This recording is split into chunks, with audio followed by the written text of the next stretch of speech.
Now at 6 o'clock, the legal battle over the National Guard coming to Portland continues. We'll have the latest on court rulings and President Trump's efforts to get around those rulings coming up in a live report. Today also marks 2 years since Hamas's deadly attack on Israel. Coming up at 6:30, we'll have the latest on peace talk negotiations. Also this hour, a look inside the new fulfillment center for Amazon in Woodburn. It's the largest fulfillment center in the Northwest, roughly the size of 64 football fields. We're going to see how the center is using robots to speed up your deliveries. KGW News at Sunrise, the 6 o'clock hour, starts right now.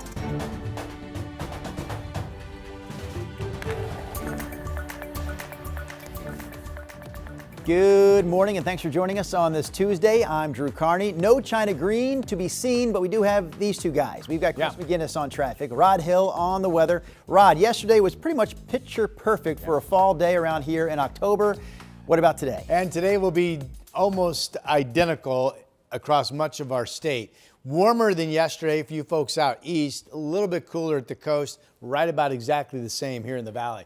We've got the moon just kind of disappeared behind my banner there, but that is a full harvest moon out there. So look off to the western sky. You'll see that for a treat if you're outside early this morning. 51 degrees at the airport. Interesting that we have a mix of 60-degree temperatures where the east winds are prevalent to temperatures in the 40s where there's no wind at all. So it's really a variance. Troutdale 60, Scappoose 46, Hillsborough 43, 56 degrees down in Wilsonville. Salem's at 47. Again, everybody is perfectly clear and it will be that way throughout the day. So to the bus stop we go. We'll say it depends. I just showed you the map that's all over the place. We'll go 48 on average at the bus stop this morning. Sunny, 67 degrees, and it will be upper 70s again today when the kids get out of school and start their way back home. Here's Chris. That's pretty awesome. All right, if you're coming in from Troutdale, you've got the tailwind, right? That'll help the gas mileage here on Interstate 84. In fact, if you look closely, you might be able to see this camera bopping around in that east breeze just a little bit. No problems on that side of town right now. We'll switch gears real quick. Door number 2 should take us over to I-5. This is near Capitol Highway. There's the southbound commute coming down from the Twilliger curves heading towards Capitol Highway. And again, that looks pretty good as well. And door number 3, last but not least, up to Clark County we go. Still zipping right along across the Columbia River this morning. Drew, we've got a speed limit clip on the freeways for now. All right, thank you, Chris. We start the 6 o'clock hour with the latest on President Trump's moves to deploy the National Guard to Portland. National Guard troops have mobilized to Camp Withicum, a military facility in Happy Valley, but deployment is on hold after 2 rulings from a federal judge this past weekend. So now the question is whether or not the 9th Circuit Court of Appeals will flip that decision or let the judge's ruling stand. Yesterday, President Trump said he would consider getting around the court rulings by using the country's Insurrection Act, which would grant him emergency powers to deploy troops.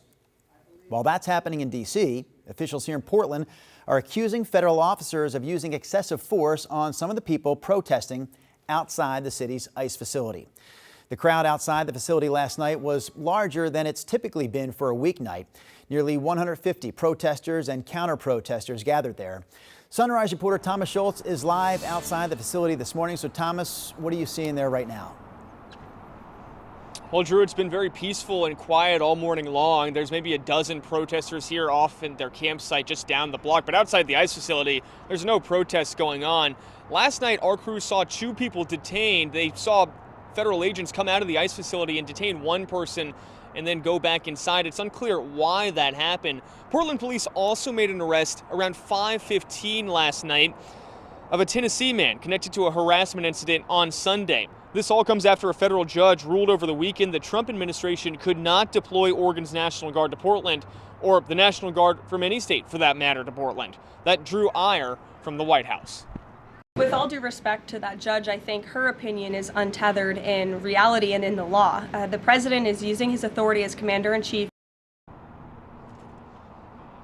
President Trump has pushed to send troops to the ICE facility in South Portland, where he claims protesters have waged an insurrection. Though over the summer, protests here have been relatively small. Since June, the U.S. Attorney's Office says 30 people have been charged with federal crimes at the facility. Oregon state leaders, like Attorney General Dan Rayfield, say the judge's ruling draws a line in the sand. There's a reason that we don't accept having the military on our streets. It's un-American. It's not what the framers of our Constitution intended. That's something you'd expect to see in a third world country, and we'll fight to maintain that sense of normalcy. And once again, out here live outside the ICE facility all morning long, it's been very quiet. Again, maybe a dozen protesters here, and that's kind of emblematic of many of these protests. It's been relatively peaceful for months here outside the ICE facility. Drew? All right, Thomas Schultz live for us there near the South Waterfront. Meanwhile, an attorney for the city of Portland sent a letter to the U.S. Department of Justice claiming federal officers are using excessive force against peaceful protesters. The letter accuses agents at the ICE facility of shoving veterans and other older people to the ground. It also addresses the use of pepper spray and impact munitions like rubber bullets on the crowd. One protester who we've seen there dressed in an inflatable frog costume says that he's been pepper sprayed by federal agents. And somebody fell in the process, and I was in the process of helping that comrade up. It's in the video, and the ICE agent, DHS agent I should say, got behind me and sprayed into my air vent. To be honest, I had a headache for a while. The letter from the city's attorney also alleges that the federal government is targeting demonstrators based on their political beliefs and that federal officers favor people who agree with the Trump administration. Portland Police Chief Bob Day continues to say that National Guard troops are not needed at the city's ICE facility. On the latest episode of KGW Straight Talk with Stephanie Domerat, Chief Day also noted that there has been a significant jump in activity outside the facility over the past week and a half, adding that social media and influencers are inflaming the situation. Stephanie asked the chief about recent comments from the Trump administration that suggest Portland police are making partisan arrests. The reality is that we're not paying attention to the left or right conversation. We're paying attention to behaviors, and we're paying attention to what the law allows. All of our arrests are based on probable cause. Oregon Attorney General Dan Rayfield also appeared on the latest episode of Straight Talk. He says his office has been preparing for the recent events outside the Portland ICE facility ever since President Trump's inauguration. You can watch Straight Talk anytime on our free TV app, KGW+. Former Oregon State Senator, that is, Daniel Bonham has been nominated as an assistant to the U.S. Labor Secretary. Bonham had been Oregon's Senate Republican leader until he announced his resignation last month. That resignation officially took effect this past weekend. So if he is confirmed, Bonham will serve under U.S. Labor Secretary and former Oregon Congresswoman Lori Chavez-DeRemer. Oregon Governor Tina Kotek signed an executive order to speed up renewable wind and solar projects across the state. The governor says the goal is to take advantage of federal clean energy tax credits before they expire. To qualify for those credits, construction on projects has to start by next July. Governor Kotek says her executive order instructs state agencies to accelerate permitting and development in order to get projects started faster.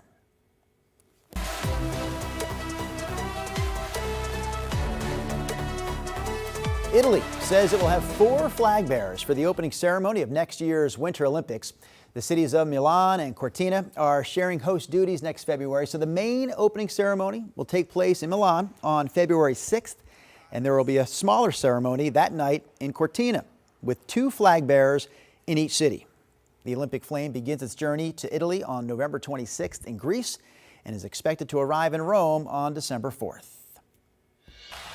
All right, before we get to Rod Hill, we're taking a look outside. Is this a live look, gang? No, I'm sorry. They just got mad at me for even asking if it was live. I didn't know what that was. That picture threw me off. This is the picture I expected, a picture of the moon, because we're talking about the harvest moon, which is also a supermoon this month. A supermoon happens when the moon reaches its nearest point to Earth, making it look larger and fuller. Did you take any pictures of the supermoon last night? If you did, we'd like to see them. 503-226-5088 is our text line. Just text us your pictures of the super harvest moon, and we'll share some of them here on the air. The crew in the booth got mad at me, Rod. Producer Alex and director Brian, when I said, is that a live look? I didn't know. I didn't know what we were looking at. They're rough in there. They just threw me out. I just stepped in to say good morning, and I got tossed I get it right that it's out. still dark outside, and that was a daylight picture, but I was confused by what we were looking at. We do have the moon. It's up. If you look off to the western sky, it's on the way down. Like yesterday, it's big. It's illuminating much of the area. It's really pretty. We are perfectly clear out there again this morning.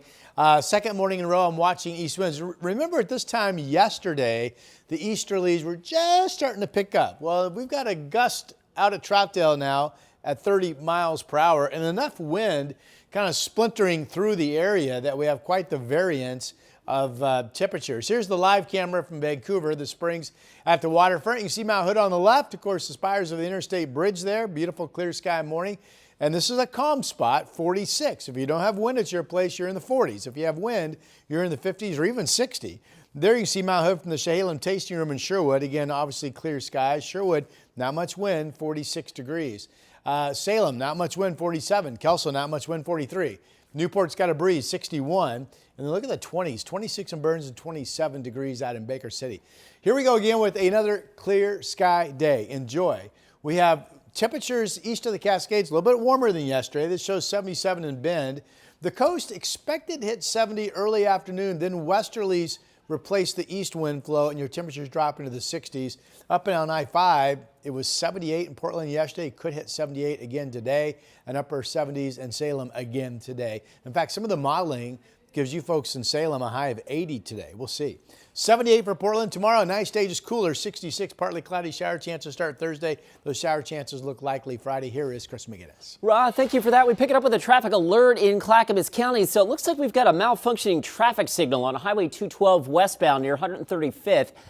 This is what the lineup looks like for folks coming in from like Damascus and from Estacada and Eagle Creek here. That confluence there really starting to line up. So give yourself some extra time to get around that. You can see a pretty long lineup of westbound traffic on Highway 212 right now heading westbound into Clackamas at this moment. We'll keep you posted. Drew?